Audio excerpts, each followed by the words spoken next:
ମୁଁ ସ୍ମିତା ଆପଣ ସମସ୍ତଙ୍କୁ ସ୍ୱାଗତ କରୁଛି ଲର୍ନ ଇନ୍ ପାଇପଲାଇନ ଚ୍ୟାନେଲକୁ। ଏହି ଚ୍ୟାନେଲରେ ଆମେ ପାଞ୍ଚ ଧାଡିରେ ମହାପୁରୁଷଙ୍କ ଜୀବନୀ ବିଷୟରେ ଜାଣନ୍ତି। ଯେତେବେଳେ ପାଞ୍ଚ ଧାଡିରେ ଜାଣନ୍ତି ଅଧିକା ଜାଣିବାକୁ ଇଚ୍ଛା ହୁଏ।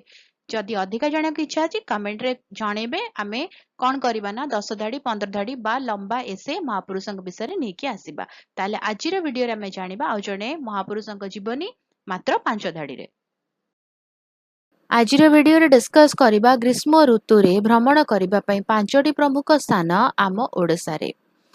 ପ୍ରଥମତଃ ଦାରିଙ୍ଗିବାଡ଼ି କନ୍ଧମାଳରେ ଅବସ୍ଥିତ। ଏହାକୁ ଓଡ଼ିଶାର କାଶ୍ମୀର କୁହାଯାଏ। ସମୁଦ୍ର ପତନଠାରୁ 3000 ଫୁଟ ଉଚ୍ଚରେ ଅବସ୍ଥିତ ଏହି ସ୍ଥାନଟି ଗ୍ରୀଷ୍ମ ଦିନେ ବେଶ୍ ଥଣ୍ଡା ରହିଥାଏ। ଦ୍ୱିତୀୟତଃ ଶିମିଳିପାଳ ଅଭୟାରଣ୍ୟ ମୟୂରଭଞ୍ଜ ଜିଲ୍ଲାରେ ଅବସ୍ଥିତ। ୟୁନେସ୍କୋ ଦ୍ୱାରା ସ୍ୱୀକୃତିପ୍ରାପ୍ତ ଏହି ଜୈବମଣ୍ଡଳ ଗ୍ରୀଷ୍ମ ଋତୁରେ ବନ୍ୟଜନ୍ତୁ ଦେଖିବା ପାଇଁ ସର୍ବୋତ୍ତମ ସମୟ। ଏଠାକାର ଘଞ୍ଚ ଜଙ୍ଗଲ ପରିବେଶକୁ ଶୀତଳ ରଖିଥାଏ। ତୃତୀୟ ଦେଓମାଳି କୋରାପୁଟରେ ଅବସ୍ଥିତ। ଓଡ଼ିଶାର ସର୍ବୋଚ୍ଚ ପର୍ବତ ଶୃଙ୍ଗ ହେଉଛି ଦେଓମାଳି।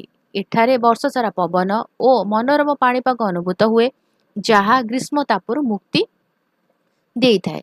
ପୁରୀ ଓ କୋଣାର୍କ ମେରାଇନ୍ ଡ୍ରାଇଭ୍ ଉପକୂଳବର୍ତ୍ତୀ ଅଞ୍ଚଳରେ ଆର୍ଦ୍ରତା ଥିଲେ ମଧ୍ୟ ସମୁଦ୍ର କୂଳର ଥଣ୍ଡା ପବନ ପୁରୀକୁ ଏକ ଲୋକପ୍ରିୟ ସମର ଡେଷ୍ଟିନେସନ ଭାବେ ଗଢ଼ି ତୋଳିଛି। ବିଶେଷ କରି ସନ୍ଧ୍ୟା ସମୟରେ ସମୁଦ୍ର କୂଳ ବହୁତ ଶାନ୍ତିଦାୟକ ଲାଗେ। ପଞ୍ଚମ ତପ୍ତପାଣି ଓ ଚନ୍ଦ୍ରଗିରି ଗଞ୍ଜାମ ବା ଗଜପତି ଜିଲ୍ଲାରେ ଅବସ୍ଥିତ।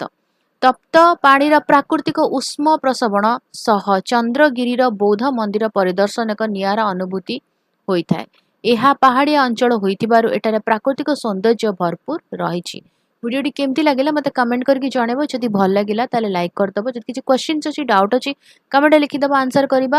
ଭିଡ଼ିଓ କଣ ସହିତ ସେୟାର କର, ଚ୍ୟାନେଲକୁ ସବସ୍କ୍ରାଇବ କରି ବେଲ୍ ଆଇକନ୍ ପ୍ରେସ୍ କରି ଅଲ୍ ନୋଟିଫିକେସନକୁ ଅନ୍ ରଖିଥା। ତାହେଲେ ରହୁଛି ଦେଖା ଆଗାମୀ ଭିଡ଼ିଓରେ। ନମସ୍କାର।